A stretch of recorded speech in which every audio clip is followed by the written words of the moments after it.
Благодарам што сте тука и недела во време на ручек. На доаѓање наваму ме прашуваат која е оваа комбинација, вика министер за одбрана и министер за финансии, има логика. За НАТО ни требаа пари, ама и НАТО ќе донесе пари. И затоа има логика и во начинот на кој што ги презентираме овие работи, бидејќи како и во животот, така и во државата, многу работи се поврзани. И јас денеска сакам да ви кажам дека таа поврзаност ја гледаме секој ден. Пред само година и половина, кога се гледав и со некој од вас, нашата држава беше доживеана како проблем на Балканот. Беше доживеана како држава која што не знае каде тргнала. Не знае точно што сака. Не знае кој е правецот, не знае кои се стратешките цели. Не доживуваа како држава која е внатре поделена и скарана со сите соседи. И јас се сеќавам дека и на самиот почеток, кога бевме избрани како влада со 6-месечно доцнење, со 6-месечни блокади, препреки, обструкции, па и насилство. Најголемиот дел од луѓето кои што гледаа од страна, велеа добро, еве има промена, меѓутоа и самите беа скептични и имаа резерви, дали таа промена може да значи и вистински шанси нови за државата. Ние првиот пат кога планиравме да се организира трибината во Битола, мислевме на претходниот викенд, меѓутоа заедно со делегација предводена од премиерот бевме на Минхенската безбедносна конференција, буквално најважната конференција во делот на безбедност и меѓународна политика. И верувајте, на таа конференција мислам дека и самата станав свесна колку голема е промената во овие 12 месеци. На почетокот на минатата година, кога едва и го убедивме генералниот секретар на НАТО да ни дојде во посета, многу од неговите колеги, советници, кабинети велеа вака, ќе дојде Столтенберг, ама внимавајте, немојте да ги подигате многу очекувањата. Годинава е тешка и за членките на НАТО алијансата, не сме сигурни дали можеме да отвориме врата за уште една членка. Тоа беше минатата година на почетокот. За само 12 месеци успеавме една таква скарана, поделена, ослабена држава да ја трансформираме во држава која реално е дел од најмоćниот воено-политички сојуз.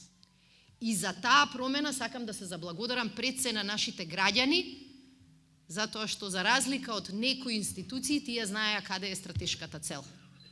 Минатата година се одвиваше со светлосна брзина. Ја добивме поканата за НАТО, иако најголемите критичари велеа ќе ви излажат.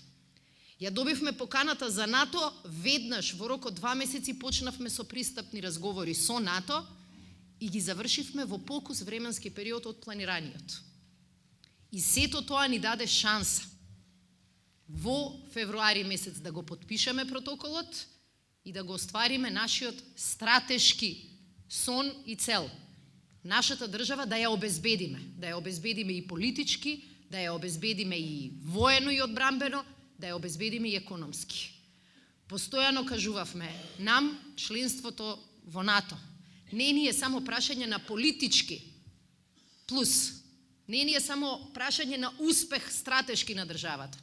Членството во НАТО го гледаме како брза патека за засилен економски раст и за повеќе шанси, особено за младите.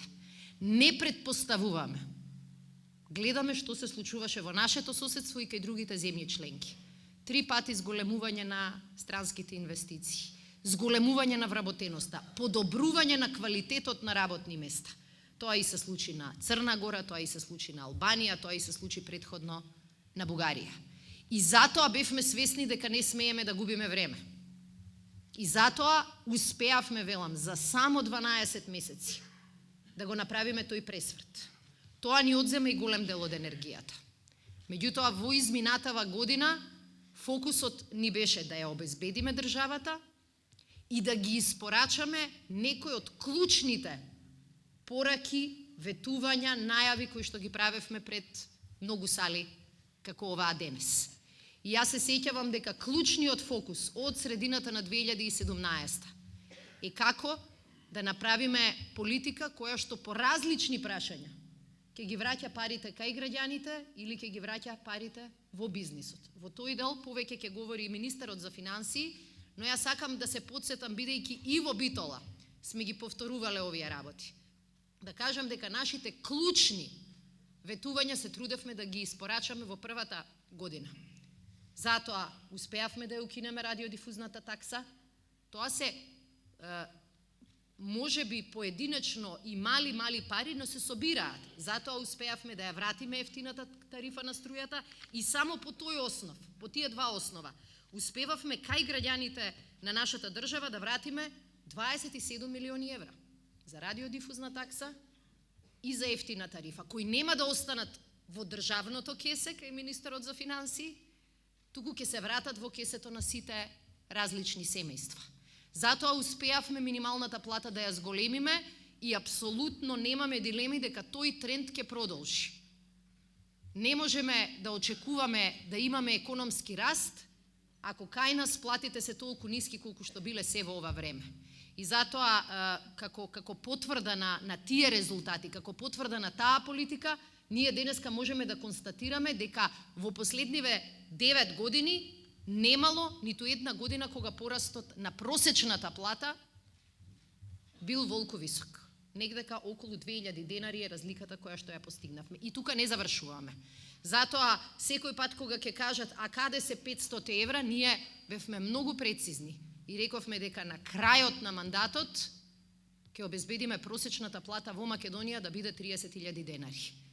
И заради тоа на секој 6 месеци правиме анализа и велиме каде сме, што уште можеме да направиме за да ова го зголемиме.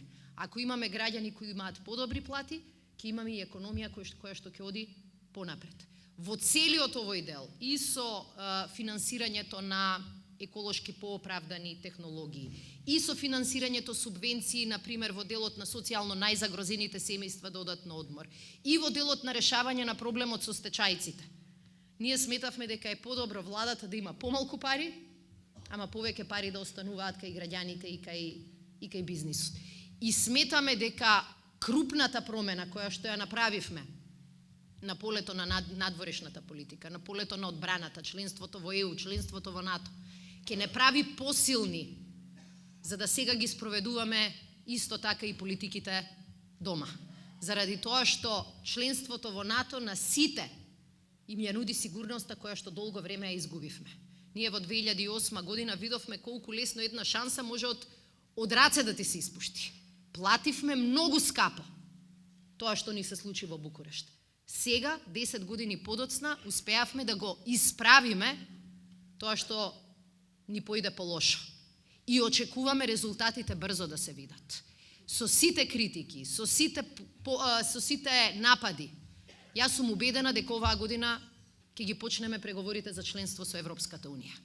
Ќе ги почнеме преговорите не заради тоа што некој не симпатизира, туку заради тоа што оваа држава си ги заслужи тие преговори. И тие преговори ќе не натераат и дополнително да бидеме многу ефикасни во спроведувањето и на домашните реформи. Прашањето на внатрешни реформи, особено во делот на владење на правото, не е нешто што го правиме за Европската Унија или за НАТО. Меѓутоа, факт е дека со нив заедно ќе дојдеме до посакуваната цел.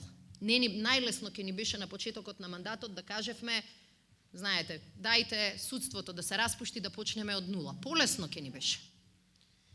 Ама знаевме дека тоа за нас ќе биде добро како влада, ама на државата ќе се одрази многу лошо.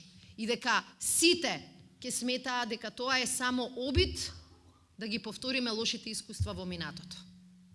Сакаме оваа држава да учи од своите лоши искуства. И затоа чекор по чекор ги менуваме работите. На почетокот на оваа година многумина внатре во државата велеа ќе донесете закон за борба против корупција, ама ќе го направите таков да ниту некој може да се бори против корупцијата, ниту да може да ја победи.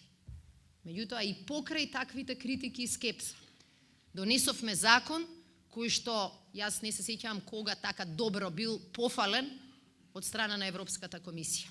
Правиме комисија која е силна, која може да биде гласна и која ќе има моќ, сила и инструменти реално да испитува, реално да анализира и реално да викне кога ќе има некаков проблем или кога ќе види корупција на дело. Со тоа оваа влада ја покажа политичката волја, дека не сакаме да мижиме пред тоа зло кое што на оваа држава изема и години, и пари, и изема дури и мирот.